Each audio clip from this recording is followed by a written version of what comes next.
Là maintenant, Parce que c'est la personne mentalité. ne m'a jamais répondu à la question là. C'est Si ta qu'ils n'ont pas pensée. encore bien aimé Dieu. Non, parce Parce que, qu'il a dit, il a cité, hein, il a dit de toute ta pensée, de toutes tes forces. Ça veut dire que tu vas le servir avec tes forces. Ta pensée doit être renouvelée chaque matin, tu vois. Et ta mentalité doit être atteinte de l'amour de Dieu. Alors, quand tous ces trucs qu'il a cités là est mm. atteint de l'amour de Dieu, comment je te regarde, je ne te vois plus. Pourquoi? Parce que je vois Dieu en toi. Amen. Bonjour, bonsoir. Une fois de plus, bienvenue dans votre émission que vous aimez bien, Gospel Rubric. Et si j'ai dit bonsoir, bonjour, bonsoir, ça dépend de là où vous êtes. Vous pouvez être aux États-Unis, vous pouvez être en Afrique. Et une fois de plus encore, comme vous savez, nous sommes toujours à la recherche des artistes. Et toujours dans la société, en train d'aider, de contribuer pour notre société. Et ce soir, on a reçu une encore de nos sœurs. Et elle va se présenter elle-même et elle va vous dire d'où elle vient, qu'est-ce qu'elle fait et elle va où, comme le Seigneur l'a bénie. Maman Nina, bonsoir. Bonsoir, frère William. Ici à Londres, c'est une soirée, hein? Je peux dire bonsoir à d'autres là-bas, ça sera bonjour. Exactement. Bonsoir Maman Nina. Bonsoir, frère Williams. Merci de nous avoir reçus chez vous. C'est moi. C'est un plaisir et les gens veulent savoir qui vous êtes. C'est cool. Bah voilà, j'ai dit shalom à tout le monde. Bonjour, bonsoir, comme le frère Williams venait de dire tout à l'heure. Je suis la servante Nina Williams Faveur et je fais partie du corps de Christ et je suis très heureuse. Ouais. Voilà. Maman, vous êtes d'où? C'est-à-dire en trois mots. Mhm. Vous êtes d'où? Vous venez d'où? Je sais que vous êtes british, mais votre background, parlez-nous un peu de la famille Ok. et comment vous vous êtes retrouvé dans la musique. Waouh, ça c'est une très très bonne question et je pense que ça va être une belle histoire quand je vais parler. Voilà, je suis africaine d'origine, je viens de la Côte d'Ivoire, Wow. je viens de l'ouest de la Côte d'Ivoire et voilà, je suis d'une famille très modeste Mhm. et puis j'ai vécu dans un quartier pardon, classique et Ouais. après je suis allée chez ma grand-mère qui habitait dans un quartier très chaud Mhm. et j'ai aimé ce quartier très chaud parce que j'ai appris beaucoup là-bas. Je te dis la vérité, c'était trop intéressant. Wow. J'ai connu des gens très chauds, des gens calmes. J'ai beaucoup appris là-bas et je ne connaissais pas encore Dieu. Mm. Mais aujourd'hui, je réalise que la main de Dieu était sur ma vie. Parce que vous savez, dans les quartiers chauds, il y a des choses qu'on fait là-bas. Si ce n'est pas la grâce de Dieu, tu ne peux pas sortir vivant de Ouais. là. Vous voyez? Et j'ai perdu beaucoup d'amis, Mhm. tu vois, dans ces choses-là. Ouais. Et moi, je vis jusqu'à aujourd'hui, je dirais que c'est à cause de la grâce de Dieu. Amen. Ouais. Voilà. Mais aussi, ma grand-mère était très croyante. Elle m'emmenait très souvent à son église. Mais Mhm. bon, moi, je connaissais rien. Ça ne m'intéressait pas vraiment. Mais il fallait l'accompagner parce que j'étais Ouais. chez elle. Ouais. Et elle et moi, chaque soir, on chantait beaucoup. Ouais. Parce que j'enregistrais ces chants qu'elle chantait dans la chorale là-bas. J'avais tellement ri. Et quand elle prend, moi, je faisais les chœurs pour elle. Et elle était très heureuse. Donc, moi, c'était pour, tu vois, lui faire plaisir que je faisais cela. Et j'aimais beaucoup chanter. Vous savez, j'aimais beaucoup chanter. Même quand je mange, je chante. Je me lave, je chante. Je sais pas, j'étais toujours en train de chanter. J'interprète les chants des autres et j'avais des inspirations qui venaient. Bon, tu vois. Mais à cette époque, j'avais pas une histoire, je connaissais pas Dieu, je savais pas que c'était, tu vois, fallait être. Quand tu chantes, ça veut dire que tu as appelé à être chantre, ou bien quand tu. Non. Mais j'avais ces mélodies, j'avais cette petite grâce-là, tu vois, en moi. Et jusqu'à aujourd'hui, c'est resté. J'aime chanter, j'aime louer, je sais pas. Je fais tout en chanson, en fait. Et j'aime beaucoup ça. Donc, je sais pas si je réponds vraiment à ta question. Non, vous avez répondu à ma question. Voilà. D'où vous venez, Voilà. le chant, ça vient d'où. Et à quel moment vous vous êtes rendu compte que non, je dois mettre du sérieux là-dedans? Ok, d'accord. Déjà dans le monde, je vais dire de l'autre côté, quand je n'étais pas encore chrétienne, très jeune, j'avais commencé à regrouper les amis du quartier. Dans le quartier de ma grand-mère, le quartier chaud. Hein. Ouais. J'avais commencé à les regrouper, j'avais commencé à côtoyer la télé ivoirienne. J'allais là-bas, je regardais, on avait des émissions qui passaient Tempo, on avait d'autres émissions de jeunes qui passaient. J'étais toujours connectée, toujours là-bas.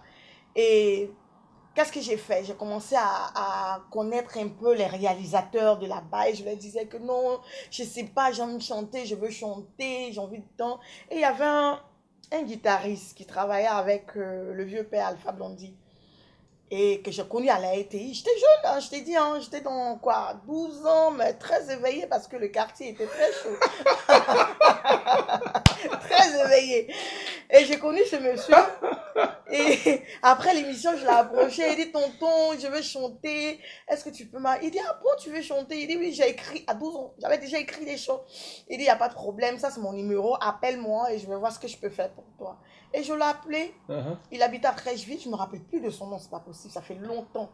Ouais. Et quand je suis allée, il m'a fait mon premier pré-maquette. Ma première, pardon, pré-maquette. Ouais. Tu vois, et il a mis ça dans le style de ce qu'il connaît parce qu'il était le guitariste d'Alpha Blondy. Voilà. Waouh, voilà. Le guitariste d'Alpha Blondy. Oui, d'Alpha Blondy, c'est lui, il disait Sam.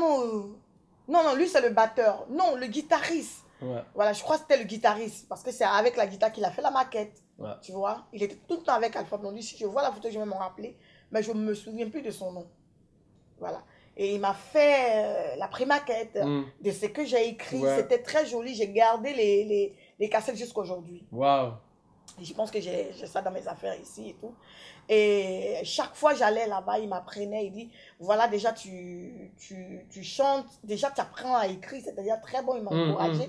Mais ce que tu dois faire, il faudrait que tu améliores. Il faut que tu keep, tu vois, il faut que tu continues à travailler. Déjà, j'aime bien ton zèle, tu n'as pas peur, tu n'as pas honte de quelqu'un. Quand tu as besoin de quelque chose, tu vas droit et tu demandes, tu es trop naturel et ça, j'aime bien, je t'encourage. Et c'est comme ça que je travaille avec lui. Et puis après, disons, c'est là que j'ai fait ma première pré-maquette. Le premier projet, quoi. Voilà, le premier projet. Et j'ai continué. Et j'ai rassemblé les frères, les sœurs du quartier, mes sœurs, mes cousines. Il fait chaud. Et je leur dis, comme j'avais un peu de jetons, je leur ai dit, si tu chantes... Comme disent les Polonais, force. Il y avait un peu de jetons. Il y avait la force, quoi. Voilà, elles étaient un peu en galère. Donc, si tu veux que je t'achète le gars, tu dois venir danser avec moi. Donc, comme ça, j'ai commencé à regrouper. Je dis, non, on va passer à la télé. Il faut qu'on vienne danser. Donc l'histoire, c'est comme l'histoire de Paul, alors. Couper les gens à la tête, alors ils se retrouvent à Dieu. Donc c'est Pauline, quoi. Non, pas Pauline. Non, pas Pauline. Pas Pauline. C'est Paul, quoi. Paulette. Non, je suis favorite. Ah, c'était bon, c'est bon. Donc, tu vois, je regroupais les jeunes gens, ça dansait, on sortait des chorégraphies magnifiques et tout, on devait passer à Tempo. Ouais. Parce que j'avais pris l'animateur du Tempo à Bokeh. Ouais. Voilà, comme mon parrain à un de mes anniversaires à Abidjan. Et je lui avais dit que je voulais passer à Tempo. Il a dit qu'il n'y avait pas de problème de préparer ma chorégraphie, le chant et tout. Et quand on a préparé ça, on a dansé sur combien de semaines? Et avec mes cousines, dans la chaleur, transpiration, on chante. Oh, il y avait tellement de compositions, on chante, je ne savais même plus ce que je voulais. Et je pense la semaine où on devait passer à la télé, c'est là que, en fait, ma soeur et ma mère étaient en train de déjà faire les procédures de voyage, que j'arrive à Londres, tout. Et du coup, ça arrivait, mais c'était quoi, le jeudi, moi je vais passer samedi à Tempo et... On m'arrive, on dit, non, toi, tu dois partir en Europe. Il dit, qui, moi, en Europe? Moi, je ne vais pas en Europe. Moi, je dois passer à la télé ici. Non, mais tu dois partir, c'est comme ci, c'est comme ça. Et puis, du coup, je ne suis pas... J'arrive à Londres. J'arrive à Londres. Donc, tout ce que j'ai fait comme projet, ça n'a pas eu... Dieu, il existe. Dieu, il est bon, hein. J'arrive pas à comprendre comment les gens ne réalisent pas ça me... En fait, c'est bizarre. Il y a quelqu'un là-haut. Il faut que les gens réalisent cela. Parce que quand je regarde le parcours de ma vie jusqu'à maintenant, je colle les épisodes. Les épisodes. Je me dis qu'en fait, Dieu avait la main sur moi jusqu'à aujourd'hui. Parce que même quand je suis arrivée à Londres, j'ai vu un peu en profondeur dans mon histoire. J'ai rencontré aussi un frère qui est pasteur aujourd'hui. Je lui ai dit, je veux chanter. En fait, ce truc de chant est tellement enraciné en moi. En fait, je pense que c'est mes racines. je suis composée de ça, en fait. Et lui et moi, on s'est mis, on a commencé. J'étais encore dans le monde, hein. On m'appelait la star à Londres ici parce que je performais déjà dans les boîtes de nuit. J'allais, je faisais des trucs. Mon Dieu, j'ai des photos. Mais à l'aube de la sortie de mon album, quand j'étais dans le monde, il y a eu encore un court-circuit. Je vais dire, Dieu a encore arrêté ça. Je suis allée à Abidjan, je suis passée même à Tempo que je devais passer. Mais après quoi, 6 ans, je suis repartie à Abidjan avec un style grave. Londonien, les piercings partout. Je suis passée, on m'a présenté, je devrais faire sortir l'album, signer le contrat et tout. Je signe le contrat, j'ai dit non, je suis avec mon producteur, c'est en même temps mon arrangeur, on l'appelle ici, on dit non, je ne peux pas la voir, pourquoi? Il est à l'hôpital, il y a eu un coup. Il ne va pas bien, il ne peut pas parler, il est comme ça. J'ai dit mais c'est pas possible parce que je ne peux pas signer seul. Si je signe, il n'est pas là, alors que lui et moi, on s'était bien entendu quand j'arrive, tout ce qu'on te dira, appelle-moi au téléphone, on va régler et tout. J'arrive et puis je ne peux pas la voir. Donc qu'est-ce que j'ai fait? J'ai dit bon voilà, est-ce que je peux revenir dans un mois? Je pars voir parce qu'on me dit qu'il est malade. Il y a quelque chose qui ne va pas. Et j'arrive ici, c'était grave. La situation était grave. Il était dans le coma. Vous voyez? Et quand je venais, j'étais pas trop bien. Et l'atmosphère m'a fait un peu peur. Et j'avais une amie, je lui ai dit, tiens, je ne sais pas ce qui se passe. Je vais aller à l'église. Mon album doit sortir. Je ne comprends pas. Je viens à l'église. Il y a des choses qui se passent à l'église. Et du coup, je commence à me sentir bien là-bas. Vous voyez? Et je suis restée, en fait, je suis restée à l'église jusqu'à aujourd'hui. Donc, je vais dire que, tu vois, Dieu avait la main sur moi depuis très longtemps. En fait, je n'ai pas été, je ne sais pas si tu es en train de me comprendre, je n'ai pas été, en fait, créée pour rendre gloire à Satan, non. Parce que à chaque fois que je veux faire quelque chose, je voulais faire quelque chose quand j'étais dans le monde, je suis à 2 pas de la chose et puis ça s'arrête d'une manière ou d'une autre. Je devais passer à Tempo. Samedi, je suis venue à Londres le jeudi. Je suis venue à Londres. 5 ans après, je suis à l'Abidjan, je vais faire sortir mon album. J'ai travaillé ici avec mes frères, le pasteur aujourd'hui, comme je le dis, avec un autre frère aussi. Un grand frère, je fais déjà un coucou, Tompino, qui était là. On a fait des trucs ici. J'ai même eu un concert avec Mewe ici. Mais dans le monde. Vous voyez, j'étais à 2 doigts de faire sortir mon album dans le monde. Et puis, pouf, encore, ça se coupe. Donc, aujourd'hui, je racole un peu tout ça dans mon histoire. Ça, c'est très profond. Hein? C'est ça que tu vois, Dieu nous amène... ce qu'on a planifié pour cette émission. Ouais, Dieu nous amène de sa manière. Tu sais, moi, j'ai toujours un truc que je dis à tous les musiciens de Londres. Mais les gens croient que peut-être que je suis... peut-être qu'I'm being difficult, comme les Anglais disent. Le message que j'ai toujours passé aux gens, comment tu peux aimer Dieu que tu n'as jamais vu? Right? Dieu. Tu l'aimes, hein? Tu ne l'as jamais vu. Mais tu ne peux pas aimer quelqu'un qui est à côté de toi. Qu'est-ce que tu dis par rapport à ça? D'accord. C'est une question bien. Une très bonne question. Tu vois, frère Williams, moi je te dis en fait, la manière dont Dieu m'a touché, tu vois, c'est un peu de cette manière que je fais des recherches par rapport, tu vois, non, à la connaissance de Dieu. La Bible est très claire et j'aime considérer la manière dont les Écritures sont disposées. La parole de Dieu nous dit, tu aimeras ton Dieu de tout ton cœur. Lui est en première position. Et après qu'il ait cité ces 3 choses, enfin, de tout ton cœur, de toute ton âme, de toutes tes forces, et tu aimeras ton prochain comme toi-même. Donc, ça ne devrait pas nous étonner que les gens aiment Dieu et puis ils n'aiment pas leur prochain. Tu vois? Mais ils n'ont pas encore fini comment je vais dire, de savourer ce qu'il faut, je vais dire. Parce que pour aimer ton prochain, il faut que tu aimes Dieu d'abord. De toutes tes forces, ta pensée, tu vois, de tout ton être. Alors, si tu l'aimes, donc automatiquement, ce n'est plus toi qui vis, c'est Dieu qui vit en toi. Donc, quand tu regardes ton prochain, c'est Dieu que tu vois. Bravo. Là, c'est quelque chose que je n'ai jamais compris. Parce que je me pose la question, comment les gens ils courent à l'église tous les jours. Mm. Mais ils n'aiment pas. Lui, il vient de, je sais pas, il vient du Tchad, lui là, il vient de South Africa, whatever. Tu as raison. Là maintenant, Parce que c'est la personne mentalité. ne m'a jamais répondu à la question là. C'est Si ta qu'ils n'ont pensée- pas encore bien aimé Dieu. Non, parce qu'il a dit, il a cité, hein, il a dit de toute ta pensée, de toutes tes forces, ça veut dire que tu vas le servir avec tes forces. Ta pensée doit être renouvelée chaque matin, tu vois, et ta mentalité doit être atteinte de l'amour de Dieu. Alors, quand tous ces trucs qu'il a cités là est atteint de l'amour de Dieu, comment je te regarde, je ne te vois plus. Pourquoi? Parce que je vois Dieu en toi. Amen. Puisque ce n'est plus moi qui vis, c'est Dieu. Donc, c'est carrément Dieu qui vit en moi. Donc, je te regarde comme un être créé par Dieu. Automatiquement, je t'aime. Il y en a qui aiment Dieu de toute leur force, mais leur pensée n'est pas encore atteinte. Ils sont encore partout là. Ils regardent encore les détails. Non, elle est comme ça. Mais quand tu lui dis le service de Dieu, il va courir, il va aller me brancher les trucs, il va donner sa force. Mais la mentalité n'est pas encore atteinte de l'amour de Dieu. Dieu a été clair. La parole est claire. Tu vois? Donc moi, je pense que c'est un processus. C'est un processus. We don't want to upset many people in London. Maman, parlons de ton dernier chant. Anyway, on ne veut pas... On nous jette des tomates quand on passe dans Brixton. Parle-nous de ta chanson. Non, mais c'est clair. Ok, d'accord. Bah voilà, moi... Le titre, c'était... C'était Un signe. Un signe. Un signe, je l'ai écrit dans un moment très compliqué, très difficile. Et j'avais besoin d'un signe.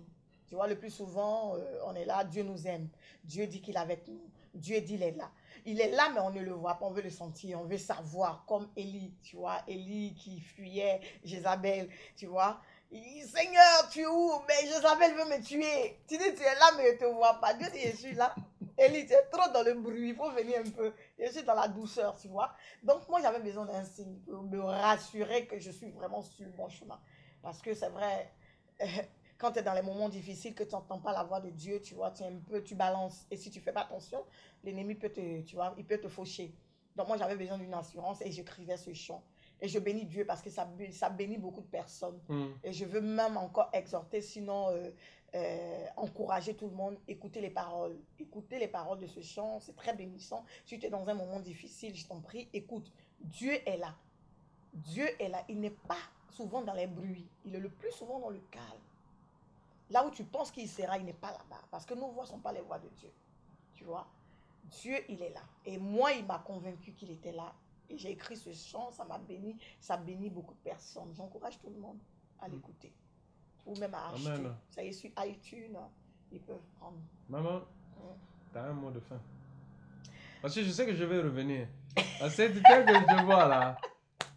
Non, mais tu sais, le problème est qu'on ne se connaît pas. Exactly. Tu vois, pour connaître la personne, il faut les rapprocher. C'est ça. Tu vois, les gens peuvent dire maman Nina, maman Nina. Les gens ne te connaissent pas. C'est vrai. Tu vois, donc, un mot de fin. Un mot de fin, je vais encourager tout le monde. monde. Surtout un mot d'amour. Amour. Parce que moi, ma soeur Jésus t'aime. Mon frère Jésus t'aime. Tu sais, j'ai composé ça à Paris en plein quand je me préparais pour mon concert. Mon frère Jésus t'aime. Mais ça, c'est mon chant, ça. J'aime tellement ce chant. Mais quand tu vas Il faire... a été humilié. Anna.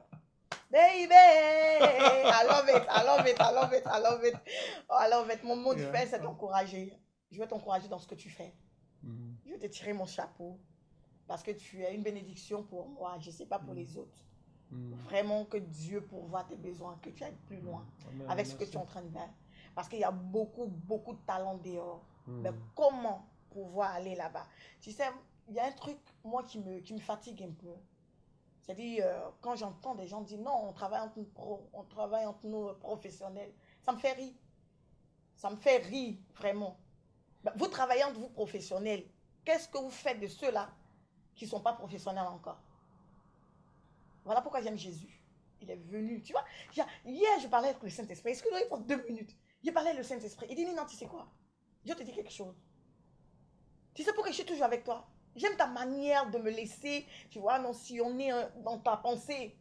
Tu sais, Dieu, quand il est venu, Jésus, il n'est pas allé prendre n'importe quel âne. Il a été précis. Il y avait des ânes dans le quartier. Il y avait beaucoup d'ânes qui se baladaient. Il a dit, si vous partez, prenez celui qui est attaché. Il était très, très clair avec ses disciples. Prenez l'âne qui est attaché, c'est lui-là que je veux. C'est-à-dire celui-là qu'on rejette, là, c'est lui-là que je veux. Celui-là qui n'est pas encore professionnel, c'est lui. C'est l'âne-là que je veux amener. Si on vous demande, dites que le propriétaire en a besoin. Quand il m'a dit ça hier, j'étais là, il dit, Seigneur, tu me fatigues. Tu es trop bon. Donc, mon mot d'encouragement et de fin, William, que Dieu t'élève. Dans ce que tu es en train de faire. C'est-à-dire, tu vas jusqu'à la profondeur, tu vas jusqu'à ceux-là même qui ne savent pas comment faire entendre leur voix. Au travers de ton émission de Gospel Rubric, tu l'aimes. C'est-à-dire, tu considères tout le monde. Tu aimes tout le monde. Tu sais, je vais te dire une chose, j'aime pas les orgueils. Quand je venais à UK, hein, je suis allé sur la fenêtre. J'ai tendu mon passeport congolais, Brazzaville. J'ai dit, I'm going to UK. La femme m'a regardé comme ça, elle est allée 15 minutes, elle revient, elle dit, you got a visa. Je ne suis pas venu dans ce pays comme un voleur. Il dit, we want to talk to your wife. When we finish an interview with your wife, then we just want to talk to your wife. But you got a visa already. C'est des choses que j'aime pas parler. Moi, c'est pour ça que moi, je vois. Je ne suis pas ici pour faire des témoignages en moi. C'est pour ça que je vois, j'aime aider les gens qui n'ont pas de voix. Parce que moi-même, je suis orphelin. Dieu a dit que... Il est le Dieu des orphelins. Des orphelins. Moi, je suis orphelin. Donc, c'est pour ça. Tu n'es pas orphelin, Dieu est là. Ton papa, il est le plus grand. L'autre, c'était juste... c'était le chemin pour que tu arrives. C'est une bénédiction pour nous. Quand tu es cool, tu verras que je serai cool avec toi. Avec les choses de Dieu, je suis très strict. Amen. Comment je vois quelqu'un orgueilleux, je change. De loin déjà, je traverse le chemin, je passe. Je finis avec ça. C'est ça. Et Dieu ne nous laissera pas. Amen. J'y crois. Ouais. Je pense là. Ça, c'est mon mot de fin. Que Dieu t'élève. Et en plus, tu travailles avec toute ta famille. Je suis très fière de toi, très contente. Dieu te fasse un signe. Amen. Ouais. Un grand signe. Un grand signe, un grand signe. Amen, amen, amen. Très contente d'avoir fait ce moment avec toi, passer ce moment avec toi. Moi, c'est un plaisir. Tu es humble. Une bénédiction. Amen. Dieu, il est humble. Il est humble. Il est dans tout ce qui est humble. Je cours vers la perfection. Ouais. Je tends vers, tu vois, non? On va encore se revoir chez maman Ida. Il n'y avait pas de souci. Il y a encore un show qui c'est vient. C'est ma soeur tranquille. Maman Ida, on est ensemble. Maman Ida, on est ensemble. Voilà, William aujourd'hui est chez moi. Donc, on a passé un bon moment ensemble. Je suis très contente. En fait, c'est à cause de Maman Ida même que je t'ai connue. Maman Ida, big up. Love you all the time. One love. Take care. Take care. Et puis Chelsea aussi, je te fais bisous. Vraiment que Dieu te fortifie, c'est pas facile. Mais on a appelé à passer là si on veut laisser la génération. Donc il y a Co, comme on dit en Côte d'Ivoire. Sois forte et puis je prendrai tes nouvelles. Yeah. Ok. Bisous. Les gars, vraiment merci. You take care. It's always a pleasure to have you on our screen. Anyway, you take care. God love you. Loves you. You take care. Bye. Bye.